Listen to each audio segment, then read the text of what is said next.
Termasuk untuk email dan nomor kontak ini diharapkan yang masih aktif ya sampai proses pengolahan nilai selesai nanti. Kabar gembira untuk kita semua bahwasannya mulai tadi malam ini sudah dibuka ya untuk portal pendaftaran CASN tahun 2023. Setelah teman-teman nanti bisa melakukan pembuatan akun CPNS maupun juga P3K di tahun 2023. Setelah kita membuat akun, nantinya kita memilih jenis seleksi dan ingat di sini kita hanya diperkenankan untuk memilih satu jenis seleksi. Apa itu CPNS, kemudian P3K guru, P3K non guru. Nah, di sini nanti kira-kira kapankah kita sudah bisa membuat akun SSCASN? Tentunya termasuk juga teman-teman guru honorer ini wajib bersiap ya. Bagaimanakah informasinya dan langkah selanjutnya apa? Silahkan simak video ini sampai selesai. Namun sebelum kita lanjutkan, perlu saya ingatkan, bagi teman-teman yang mungkin baru saja menemukan channel ini, silakan klik tombol subscribe-nya dan aktifkan notifikasi loncengnya, sehingga nanti jika ada update video terbaru, kalian tidak akan ketinggalan informasi. Seperti yang kita ketahui bahwasannya untuk melakukan pendaftaran CPNS dan juga P3K di tahun 2023, di sini nanti kita berkunjung ke portal pendaftaran CPNS dan juga P3K. Dengan terlebih dahulu kita nanti membuat akun SSCASN. Dan di sini teman-teman bisa mengetikkan yaitu sscasnbkn.go.id, kemudian kita bisa klik enter. Inilah merupakan tampilan SSCASN 2023 yang merupakan portal untuk pendaftaran CPNS dan juga P3K pada tahun ini. Tentunya untuk portal pendaftaran 2023 ini agak berbeda ya dengan di tahun sebelumnya. Kemudian untuk menu-menu yang saat ini sudah ada, tentunya di sini nanti akan dilanjutkan dengan pengembangan di sistemnya. Nah, di sini selamat datang di portal ASN Karir. Portal ASN Karir merupakan portal informasi untuk calon aparatur sipil negara Indonesia. Temukan lowongan informasi terbaru dari instansi pemerintah di seluruh Indonesia, mudah, transparan, dan juga informatif. Untuk menu yang pertama, di sini ada dasar hukum. Tentunya di sini merupakan dasar hukum terkait tentang pelaksanaan seleksi CASN di tahun 2023 ini. Namun di sini sepertinya untuk surat edaran ini Kepmenpan RB belum bisa kita unduh, masih dalam tahap pengembangan ya. Kemudian kita bisa kembali ke home. Ini terkait tentang dasar hukum. Nah, kemudian di bagian bawahnya di sini ada yaitu implementasi materi elektronik, teman-teman. Nah, tentunya di sini nanti kita akan menggunakan pendaftaran untuk berkas-berkas seperti surat pernyataan, surat lamaran, dan juga yang mempersyaratkan untuk menggunakan materai. Di sini kita disarankan untuk menggunakan materai elektronik ya. Inilah demi kebaikan kita, yaitu supaya nanti lulus seleksi administrasi. Dikarenakan kalau misalkan ini kita masih pakai cara yang konvensional, ini banyak sekali teman-teman yang mengabaikan menggunakan satu materai untuk beberapa dokumen, dan tentunya itu sangat melanggar dan berujung nanti tidak lulus seleksi administrasi. Terkait tentang pembelian dan juga pembubuhan penggunaan akun e-materai, ini gimana sudah saya sediakan pada video sebelumnya ya. Kemudian di sini untuk fitur FAQ ini adalah untuk tanya jawab pertanyaan yang sering muncul. Sudah muncul untuk CPNS, P3K guru, kemudian teknis, kemudian juga kesehatan. Nah, tentunya teman-teman sebelum nanti membuat akun dan juga mendaftar, kalian wajib hukumnya untuk mencermati, yaitu untuk pertanyaan sering muncul ini ya. Misalkan di sini adalah untuk yang P3K guru. Ini teman-teman bisa pilih di P3K guru. Dan di sini ada frequently asked question, nanti akan menjawab pertanyaan teman-teman yang nanti mungkin akan menemukan kendala di tengahnya.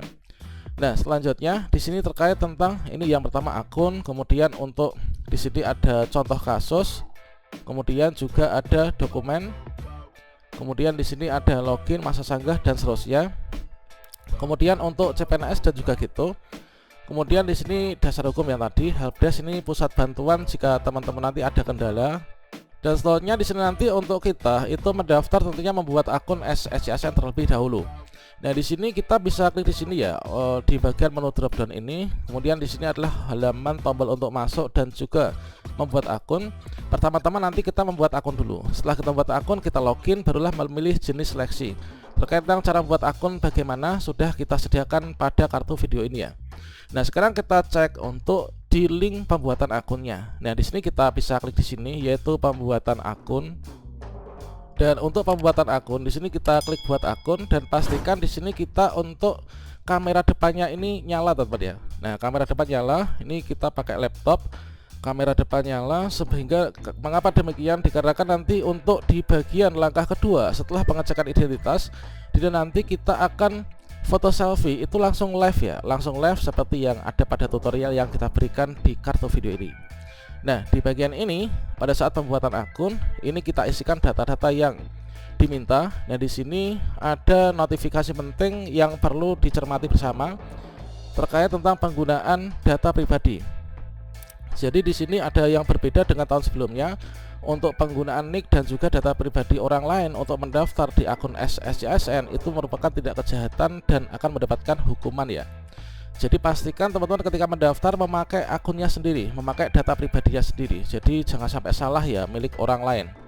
Ini tahapan-tahapan untuk pembuatan akun. Tentunya di sini nanti kita menyiapkan berkas-berkas apa yang harus kita siapkan. Termasuk untuk email dan nomor kontak. Ini diharapkan yang masih aktif ya sampai proses pengolahan nilai selesai nanti. Jangan sampai nanti di tengah jalan teman-teman ketika lulus di tengah jalan itu ganti email, ganti nomor HP yang nggak bisa dihubungi. Tentunya nanti akan membuat kita ribet teman-teman. Dan kemudian nanti setelah kita membuat akun, maka di sini nanti kita login ya. Setelah berhasil membuat akun, kita login untuk melanjutkan pendaftaran. Nah, di sini untuk login kita kembali ke portalnya dan selanjutnya di sini kita kembali ke halaman utama. Nah, di sini teman-teman akan menemukan tombol ini. Nah, ini kita klik di sini ya. Kita klik masuk teman-teman. Dan selanjutnya pada bagian ini teman-teman memasukkan nick dan juga passwordnya ya. Memasukkan nick dan juga password. Setelah itu nanti kita klik masuk. Setelah kita membuat akun kemudian kita login, maka kita akan diarahkan menuju ke halaman pertama, yaitu mengisi biodata.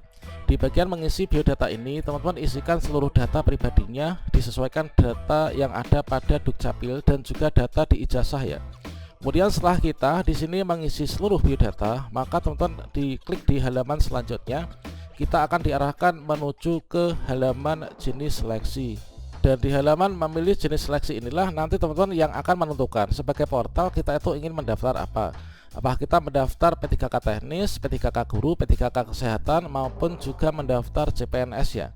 Nah, tentunya nanti dari jenis seleksi yang kita pilih nanti persyaratan yang harus diunggah pada bagian dokumen nanti akan berbeda satu dengan yang lain. Kalau misalkan untuk yang P3K guru itu mengacu pada peraturan Mendikbudristek, kemudian untuk kesehatan itu pada Kemenkes, kemudian untuk teknis sesuai dengan instansi masing-masing, serta CPNS sesuai dengan persyaratan instansi dan juga persyaratan nasional. Nah, setelah kita memilih jenis seleksi, kita memilih formasi, kemudian kita mengisikan riwayat mulai dari riwayat keluarga, riwayat pekerjaan, riwayat pendidikan, dan lain sebagainya. Kemudian nanti kita unggah-unggah dokumen, nanti penggunaan e-materai, ini tutorialnya sudah kita berikan pada kartu video ini. Kemudian di bagian resume ini yang menentukan kita nanti bisa lanjut gak sih gitu ya. Nah, di sini nanti kita klik resume akhir pendaftaran. Setelah itu nanti kita akan bisa ikut seleksi administrasi. Kira-kira kapankah nanti kita mulai pembuatan akun SSCASN dan mendaftar? Dan di sini nanti kita bisa mulai membuat akun SSCASN atau melakukan pendaftaran CPNS P3K 2023 termasuk sampai di halaman resume itu kita cek pada jadwalnya. Nah, di sini untuk jadwal yaitu pengumuman seleksi tentunya dimulai dari tanggal 16 sampai 30 September ya. Kemudian untuk pendaftaran seleksi ini adalah termasuk juga pembuatan akun SSCASN dimulai tanggal 17 September sampai dengan 6 Oktober 2023. Kalau misalkan nanti tidak ada kemunduran ya, semoga saja nanti tidak diundur untuk pendaftarannya, sehingga mulai besok pagi teman-teman sudah bisa membuat akun serta mengikuti rangkaian kegiatan untuk seleksi. Kemudian kita ikuti alurnya sesuai dengan jadwal. Tentunya teman-teman harus men-screenshot atau mengingat-ingat, mencatat dari rangkaian kegiatan jadwal pelaksanaan seleksi ini. Nah, demikian, semoga bermanfaat dan salam sukses. Semoga tahun ini kita semua bisa lulus ya, entah itu CPNS maupun juga P3K 2023.